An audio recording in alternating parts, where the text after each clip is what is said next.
اول مره تحصل من 2013 ان ما يكونش ولا منتخب عربي متواجد في ربع نهائي كاس الامم الافريقيه.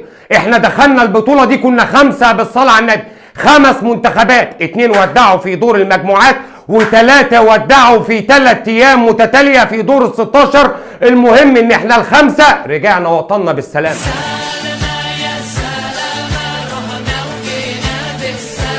طبعا بالنسبه لنا البطوله انتهت من قبل ما تخلص، والواحد مش هيعرف يتفرج عليها بحماس. خلي بالك يا عزيز، احنا اصولنا لا ايفواريين ولا اجدادنا نيجيريين، وهب بالك ولا ستنا من الراس الاخضر ولا بنشجع غينيا ولا اي حاجه، وحسبي الله ونعم الوكيل فينا كلنا. ولكن الخطه واضحه، عايز منتخب يخسر كجماهير عربيه كلنا جميعا نشجعه. احنا شجعنا كلنا شجعنا بعض، كلنا خطر على بعض، كلنا عايزين بعض. اللي يشجع الجزائر واللي يشجع تونس واللي يشجع مصر واللي يشجع المغرب، ولقينا موريتانيا بتتسرسب وبتطلع دور ال 16، فكلنا اتفقنا عليها وشجعنا كمان منتخب موريتانيا، والكل خرج. هاستا فينال يا وليد، الجمله اللي كانت متعلقه من الجماهير بتاعه المغرب وبتطلب من وليد الركراكي انه يوصل للنهائي. بس هيوصل للنهائي ازاي؟ هيوصل للنهائي ازاي بدون اي حجج ولا اي حاجه؟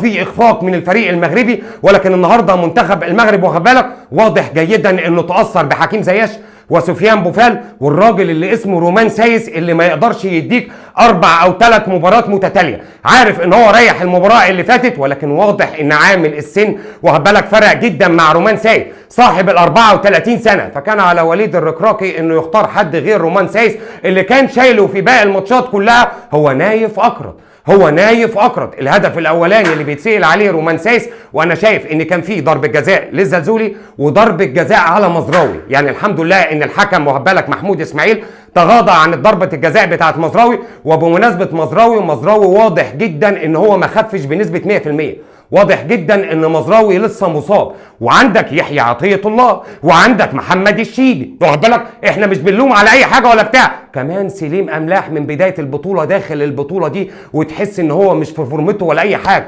وأناحي يا عيني بيضم الناحيه اليمين واخد بالك، الناحيه اليمين هي اللي دايما شغال.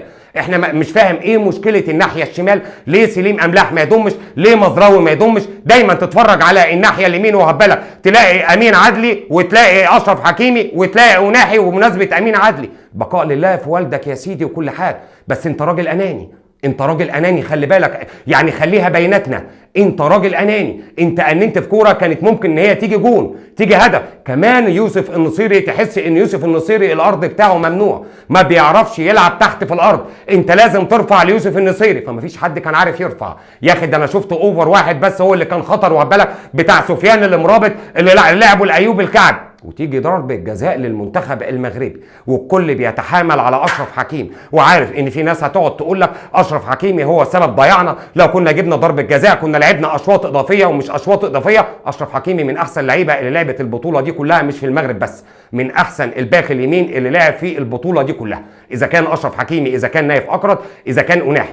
اصابه حكيم زياش واخد بالك حاجه هو ملوش دخل فيها. الناحيه الثانيه سفيان بوفال بيودع البطوله كلها وما كانش هيشارك. الخيارات عند وليد الركراكي يعتبر نوعا ما كانت محدوده، ولكن فيها ايه لو كنا نشطنا الجبهه الشمال ببدايه يحيى عطيه الله او الواد اللي اسمه محمد الشيبي يامنها لك دفاعيا. واحنا عارفين ان يحيى عطيه الله بيمتاز جدا في المردود الهجومي، وكان ممكن يساعد الزلزولي على الناحيه الشمال. منتخب جنوب افريقيا كان بيلعب على كره واحده وهي المرتدات والكره الطوليه، يبعت كره طوليه واخد بالك، كره اللي اتطرد برضه بسببها سفيان المراب. انا قلت الحكم رايح يراجعها علشان يلغي له الانذار، لغى الانذار، سقفت للحكم قلت الحمد لله واخد بالك. الاقي الحكم يقول له ما فيش انذارات يا حبيبي، انت هتاخد طرد مباشر عشان تغيب مباراتين قدمتين. ولكن المنتخب المغربي كله غاب، كل التوفيق طبعا فيما هو قادر. وليد الركراكي بيتحمل جزء كبير من المباراه، ولكن انا عذره من ناحيه الشراسه الهجوميه. البدايل ما كانتش على المستوى، لا بديل حكيم زياش ولا البديل بتاع سفيان بوفال. وما تنساش ان هوجو بروس ده راجل متمرس،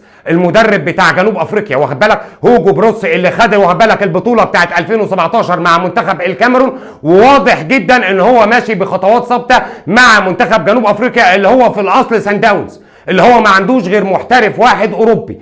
واحد بس و8 تقريبا بيلعبوا في صن داونز، واثنين تانيين بيلعبوا في جنوب افريقيا، وبيرسيتاو اللي بيلعب في الاهلي. ولكن انا ما شفتش شراسه هجوميه للمنتخب المغربي خصوصا الشوط الثاني. يعني الشوط الاول كان فيه محاولات نوعا ما، الكوره اللي انا قلت لك عليها بتاعه امين عدلي، والكوره بتاعه يوسف النصيري اللي ما عرفش يلعبها وهبالك ولا يثبتها، وكوره تقريبا من عبد الصمد الزلزولي اللي بيشوطها، وما شفناش حاجه تاني غير كده. كوره ميته بتاعه سليم املاح اللي بتعدي من جنب الجون، كان المفروض ان هو يحطها في البعيده. ولكن الشوط الثاني لقينا تراجع في المستوى بالنسبه للمنتخب المغربي. وما تنساش تصريح وليد الركراكي عشان الناس ما تطلعش تقول لك الرطوبه والحراره ومش عارف ايه، احنا بنلعب بالساعه 10 بالليل بتوقيت القاهره، 8 تقريبا بتوقيت كوتيفوار. ولكن لقينا في الشوط الثاني تراجع غير عادي بالنسبه للمنتخب المغربي واخد بالك، ولقينا هجمات على استحياء. لقينا منتخب جنوب افريقيا كان شرس جدا من ناحيه الاطراف، وبيحاول يلعب كرات برضه نفس الكرات الطويله، وبيعتمد على مجهودات فرديه، وبيحاول ان هو يفنش بهدف.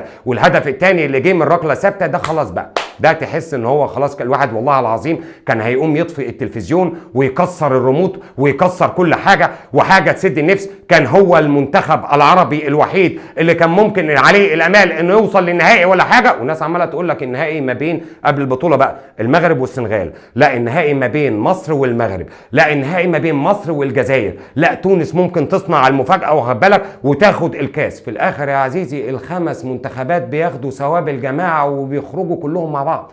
كلنا بنخرج 2 في دور المجموعات و3 في دور ال16، وحاجه منيله ب60 نيله. النهارده كمان المنتخب السعودي تلاقيه بيغادر على ايد كوريا الجنوبيه واخد بالك، والمدرب بتاعهم اللي هو مانشيني، مدرب ايطالي مانشيني اللي واخد يورو ايطاليا بكل احترافيه وبكل قله ادب وبكل قله ذوق، بيسيب المباراه وبيخرج واخد بالك في ركله الجزاء الرابعه اللي بيلعبها اللاعب بتاع كوريا الجنوبيه، مع ان المنتخب السعودي كان متقدم 1-0.